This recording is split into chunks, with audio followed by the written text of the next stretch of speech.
क्षीर सागर जो चैनल का आपको प्रणाम। आप बहुत अच्छी तरह से मेरे वीडियोस देखते हैं, बस लाइक थोड़ा कम करते हैं, पसंद करते हैं, मुझे कॉल भी आती है, मैसेज आते हैं।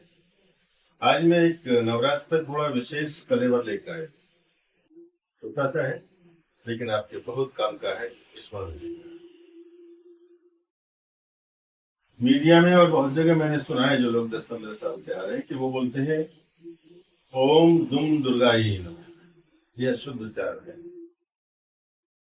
रीम दुम दुर्गाई नमः, यह शुद्ध उच्चारण है। दुर्गा शब्द में 5 ध्वनि निकलती है, अर्थात कुंडली के पंचम भाव पर चर्चा करती है। पंचम भाव मंत्र का है, मनन का है, चिंतन का है, जप का है, साधना का है। तो दुर्गा जपनीय है, मननीय है, दर्शनीय कम है। ये ध्यान रहे। पहली बात, दय अक्षर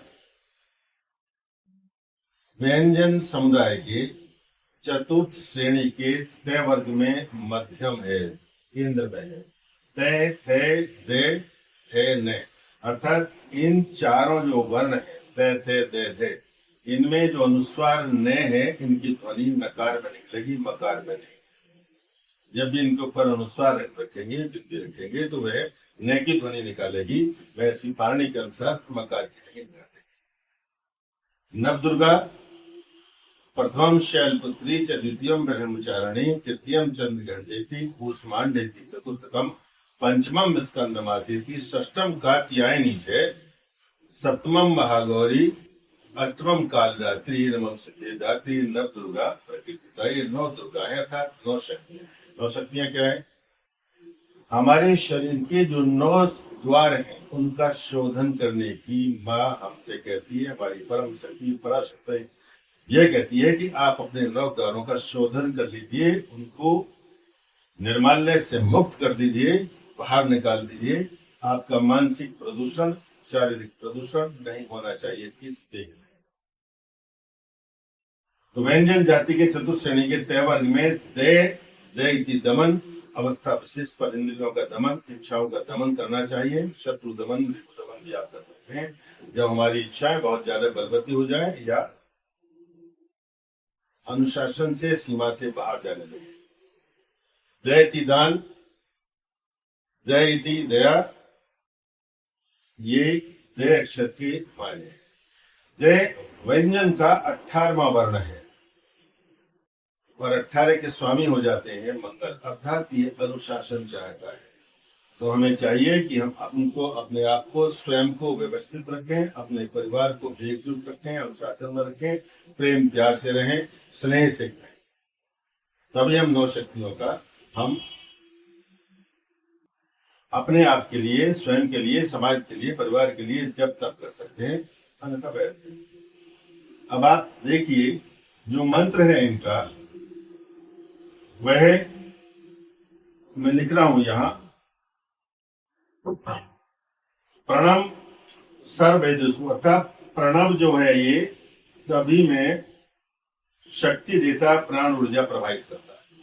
ओम का अर्थ है सर्ववेदेषु, जितने भी ज्ञान की भाषाएं, जो साहित्य, उसमें प्रणव देता है। ब्रह्मा जी सप्तशती में कहते हैं कि जो माँ का रीम है, ये इसको हम ऋषि वाले उससे भी मिलाते हैं। सही है ये रीम दुम दुर्गाई। तो रीम दुम दुर्गाई नमः, ये शुद्ध मंत्र है, इसका उच्चारण करना चाहिए, इसकी माला निकालनी चाहिए 9 के 9 दिन हमें। और माँ को इलायची, लौंग का गाय के कंडे पे, गोईटा पे, उपले पे, उसके पीस पे अंगियारी बना करके, थोड़ा सा अंगार बना के रोज भोग लगाना चाहिए। कम से कम नियमित रूप से हमें 11 आहुति अवश्य देनी चाहिए। धूप बत्ती भजन पूजन करने के बाद शब्द सिद्धि का पाठ कर सकते हैं तो अति उत्तम, होना तो भजन करिए, माँ को केवल यही लगाइए। आप लोग जब आपके यहाँ अष्टमी होती है तो सप्तमी को लगा के अष्टमी को कन्या पूजन करें, प्रसाद बना के, जो हलवा छोले का होता है।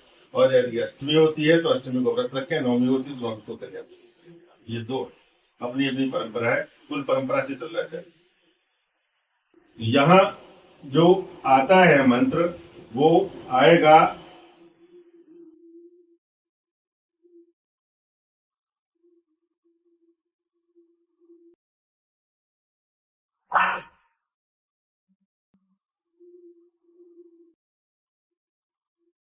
ये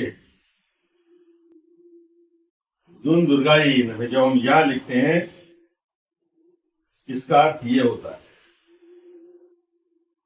आधा ना हो जाएगा दे में, क्योंकि दे के बाद में नए वर्ग में नए जो अनुस्वार है उसमें तय वर्ग में ये दे आता है, इसलिए यहाँ नए की ध्वनि निकालेगा, मकार के लिए निकालेगा। महर्षि पाणिनि ने आपत्काल में कहा है कि जब हम की स्थिति में हो, द्वंद्व में हो, कॉन्फ्लिक्ट में हो, कश्मकश में हो, ऊहापोह की स्थिति हमारे सामने खड़ी हो, तो हम मकार अनुस्वार को मकार में प्रयोग कर सकते हैं, अन्यथा नहीं।